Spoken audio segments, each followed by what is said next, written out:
Life में चीज़ों को सिंप्लीफाई रखना कितना मुश्किल है ना।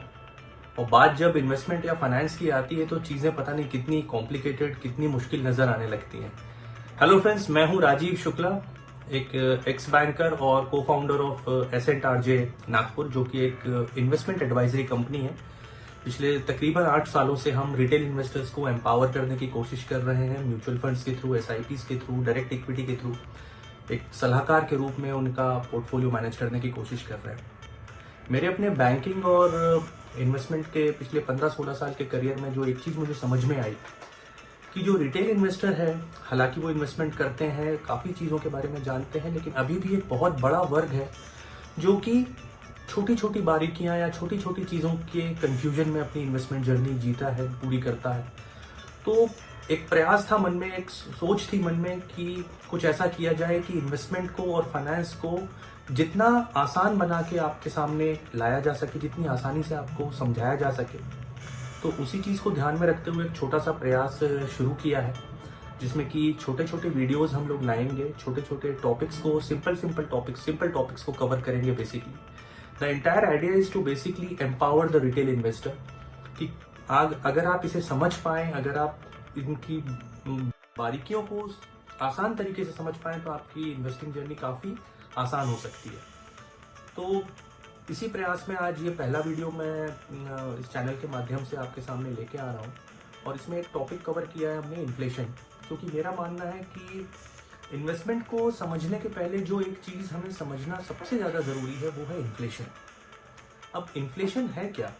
हमने पढ़ा होगा, स्कूल में पढ़ा है, किताबों में पढ़ते, न्यूज़पेपर्स में अक्सर आता है, बिजनेस पेजेस में, पर हम यूजुअली ध्यान देते नहीं है। इन्फ्लेशन, या हिंदी में जिसे मुद्रास्फीति कहते हैं, बेसिकली हमारे पैसे को धीरे धीरे, अगर मैं कहूँ कि दीमक की तरह खा जाता है। ये हमारे पैसे को डिवैल्यू करता है, पैसे की परचेजिंग पावर को धीरे धीरे खत्म करता है। कैसे करता है ये मैं आपको समझाऊंगा आगे।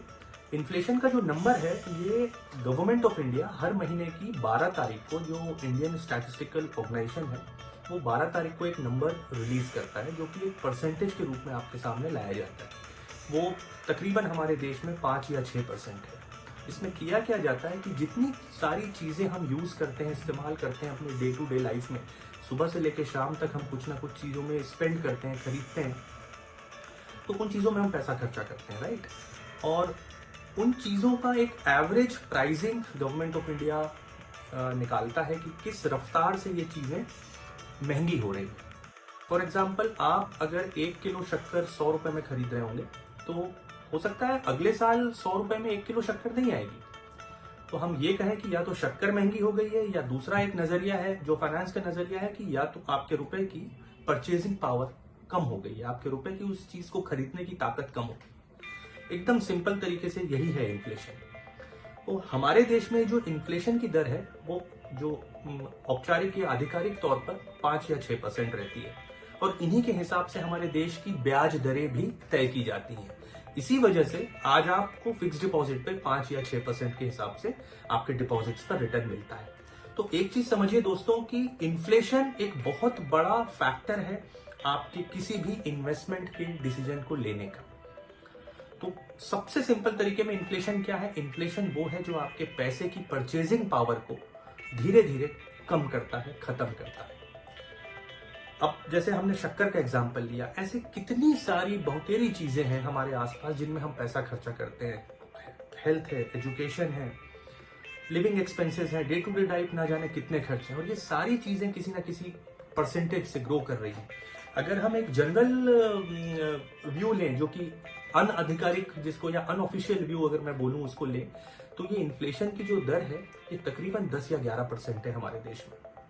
और हमारे पास अगर हम अपने पैसे को सहेज कर कहीं रख दें, या हम कैश पे बैठे, जैसे हम फाइनेंस की लैंग्वेज में बोलते हैं सिटिंग ऑन कैश, अगर आप उससे सही तरीके से इन्वेस्ट या निवेश नहीं करेंगे, तो आप ये समझिए कि आपका वो जो पैसा है वो 10%, 10% पर एनम के रेट से डिवैल्यू होता जाएगा।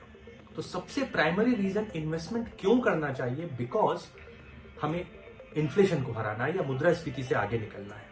क्योंकि अगर आप अपने पैसे को कैश पे रखते हैं या बैंक फिक्स डिपॉजिट में रखते हैं, तो जैसा कि मैंने पहले बताया, बैंक फिक्स डिपॉजिट में आज हमें मिल रहा है 5 या 6%। महंगाई की दर, इन्फ्लेशन है तकरीबन 10%, या ऑफिशियल फिगर भी लूं 6%, तो बैंक फिक्स डिपॉजिट भी 6% से ग्रो हो रहा है, महंगाई भी 6% से ग्रो हो रही है। तो 2 साल बाद, 3 साल बाद आप देखेंगे कि आपके पैसे ने एक्चुअली में कोई ग्रोथ नहीं की है।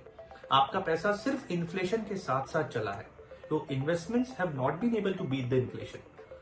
सो अब एक रिटेल निवेशक को, रिटेल इन्वेस्टर को एक ऐसा प्लेटफॉर्म चाहिए जो कि इस इन्फ्लेशन को हरा सके एक सुरक्षित तरीके से, और एक, अगर कहना चाहिए, आसान तरीके से उस इन्वेस्टमेंट, उस पैसे को ग्रो कर सके।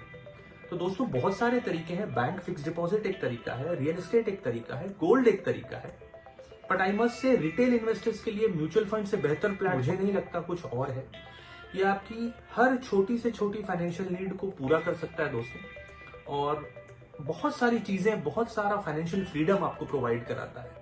अगर इसको एक सिस्टमैटिक तरीके से, जिसको एसआईपी कहते हैं, एसआईपी के थ्रू किया जाए, तो एक लंबी बचत, एक लंबा वेल्थ क्रिएशन इससे हो सकता है। Just to give you a perspective, just एक आपको अंदाजा देने के लिए कि जब ये शुरू हुआ था 1990 में या 91-92 में, और अगर किसी ने 1995 से एसआईपी जिसे कहते हैं वो शुरू किया 10,000 रुपए की, मान लीजिए हर महीने, और 2015 यानी 20 साल उसने वो एसआईपी करी, तकरीबन उसने 25 लाख रुपए भरे।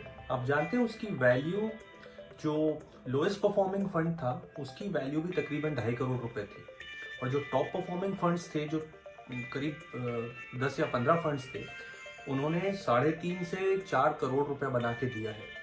तो ये है पावर ऑफ इन्वेस्टिंग, ये है पावर ऑफ कंपाउंडिंग, जो कि एक बहुत ही शानदार प्लेटफॉर्म है। म्यूचुअल फंड एक बहुत शानदार एवेन्यू है जो कि आपके निवेश को बहुत सुरक्षित बनाता है और बहुत अच्छे से आपके फाइनेंस को और इन्वेस्टिंग को मैनेज करने में मदद करता है, पैसे को आपके मैनेज करने में मदद करता है। तो आई थिंक आज के लिए इतना काफ़ी है, और पहला वीडियो है तो थोड़ा सा शायद लंबा हो गया। नेक्स्ट वीडियो से कोशिश करूंगा कि वीडियोस को और छोटा बनाएं और कंटेंट को एकदम कॉम्पैक्ट रखने की कोशिश करेंगे। मेरा नंबर दिया हुआ है, मेरा कॉन्टैक्ट ईमेल और बाकी सारी डिटेल्स यहाँ पे हैं, और फेसबुक, इंस्टाग्राम, ट्विटर, सब जगह आप मुझे फॉलो कर सकते हैं, देख सकते हैं। और भी जानकारी अगर किसी भी तरह की चाहिए तो मुझे डायरेक्टली मैसेज करें मेरे व्हाट्सएप नंबर पे, and I would try my level best to make this investment journey even more easier for you. So with this, need your blessings. Please like करिएगा, सब्सक्राइब करिएगा और शेयर करिए ज़्यादा से ज़्यादा, ताकि रिटेल इन्वेस्टर्स को पता चल सके, उन तक पहुंच सके ये मैसेज कि हम क्या करने की कोशिश कर रहे हैं, और आप भी अपनी इन्वेस्टमेंट जर्नी को आसान बनाइए। Thank you.